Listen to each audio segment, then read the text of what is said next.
Selamat pagi, selamat siang, selamat sore, selamat malam dimanapun Anda berada. Lelah aku menjelaskan ini lagi. But here is how do you talk about nature of your research. Nature of research basically itu terdiri dari terapan,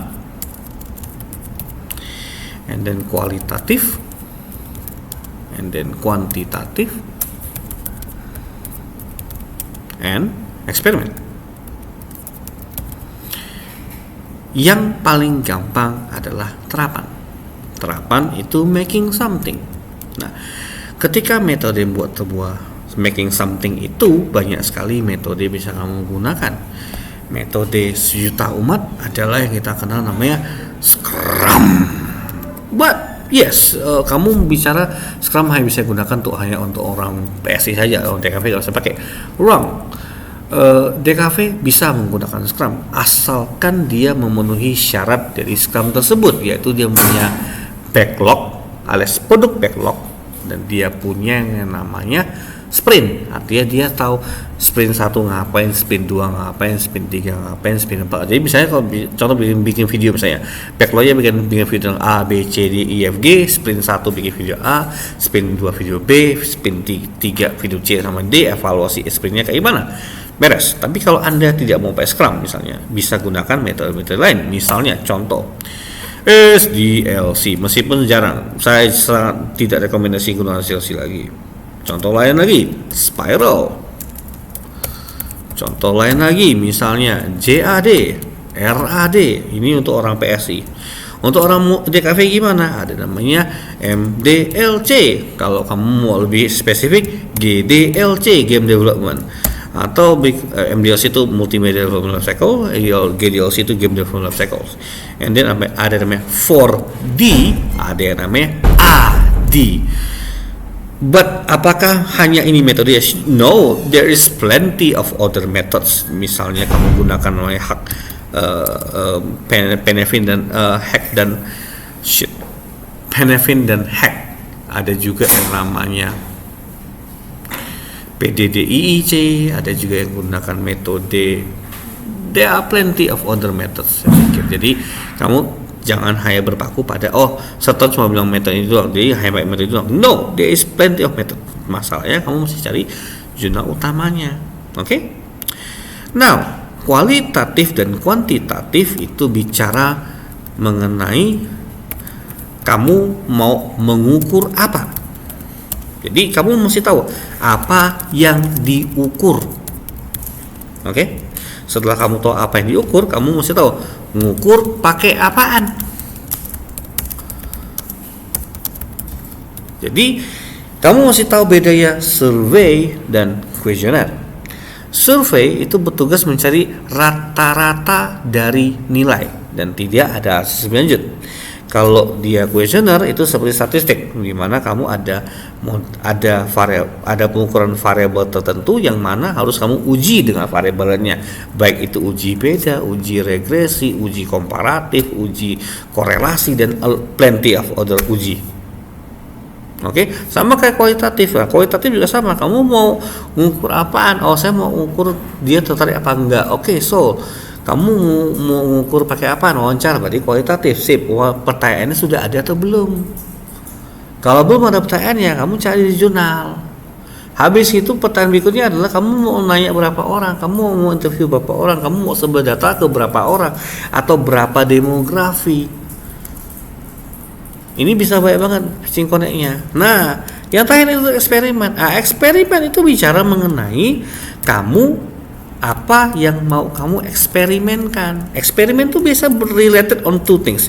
Either kamu bicara effect of something, atau kamu bicara dari effect of losing something. Dan karena kamu rata-rata di IT itu biasa mengembangkan sesuatu, berarti kamu effect of something. Contoh effect of video game pada pembelajaran. Again, pembelajaran itu apa? Aku bisa contoh tadi saya ambil satu proses pembelajaran.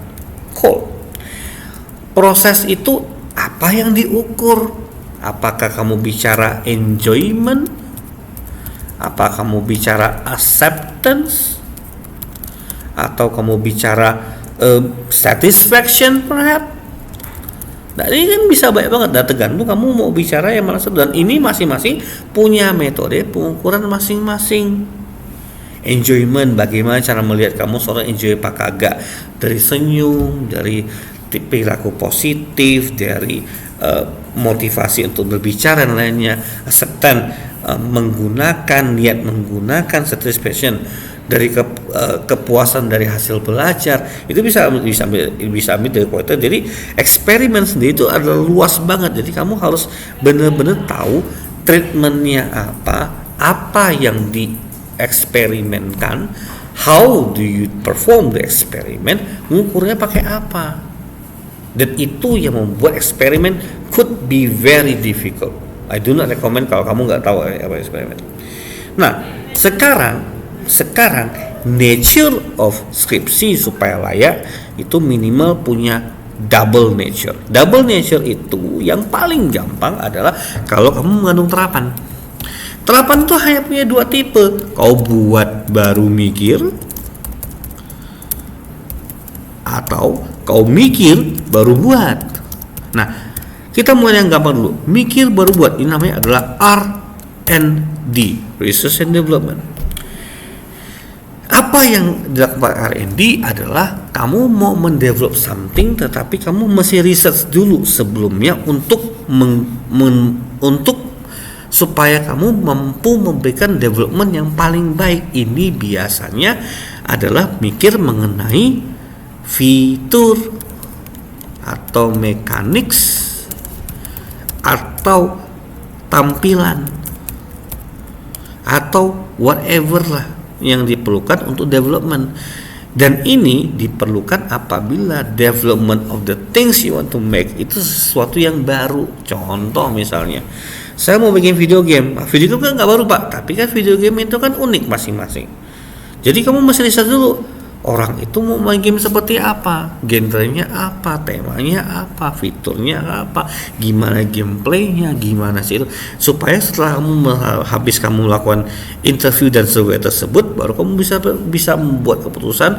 Oh, saya akan buat game seperti ini. Kenapa? Survei bilang seperti itu yang diminta sama orang, ya sudah gue buat kayak gitu, gampang toh.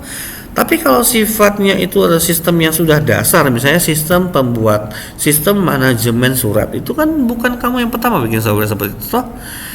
Kamu tidak layak untuk membuat requirement. Kenapa? Requirement analysis itu bagian dari development pas kamu analisis. Jadi researchnya nggak bisa seperti itu. Kenapa? Itu tidak berlaku. Nah, oleh karena itu ada namanya buat baru mikir, develop and research. Nah, develop and research itu yang habis kamu sudah buat, lu bisa buat dengan cara apapun. Go ahead, buat aja. Habis kamu buat, lu mikir. Nah, apa yang kamu mikirin? Ada 4 kloter kemungkinan bisa kamu mikirin. 1, is it work? Artinya kamu mesti uji apakah ini bisa dipakai sama masyarakat apa enggak. Yang kedua, is it effective? Work, bisa jalan, efektif, bisa mencapai tujuan dari hasil yang mau dicapai. Yang kedua, is it efficient?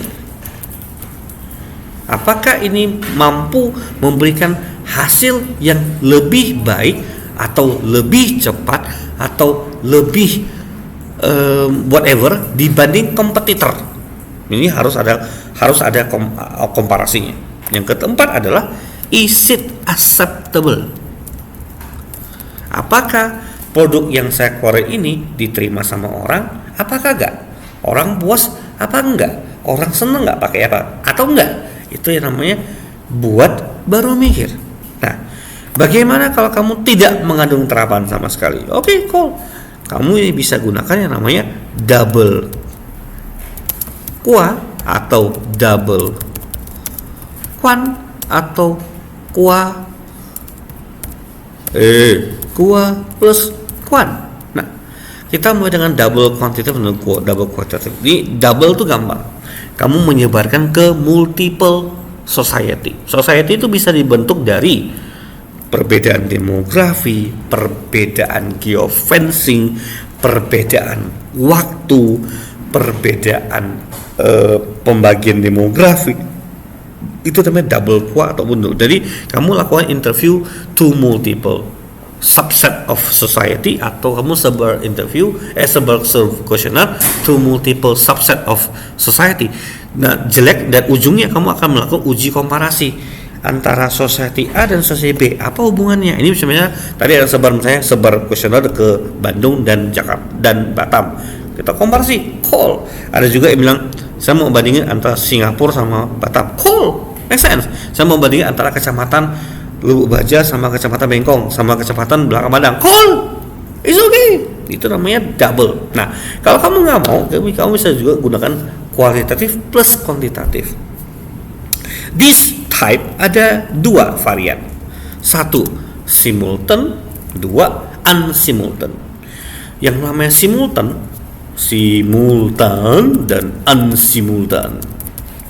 Nah, simultan artinya bersama-sama.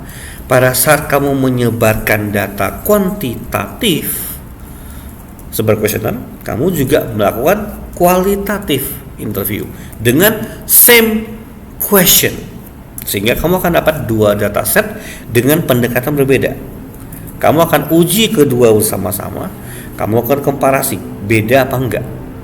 Kalau unsimultan, ini bisa kualitatif dulu, bisa kuantitatif dulu. Kalau kualitatif dulu, kamu interview orang dulu sampai kamu dapat hasilnya apa. Hasil ini kamu konfirmasi dengan kuantitatif. Jadi pertanyaan kualitatif yang nilainya disetujui itu yang diujikan kuantitatif.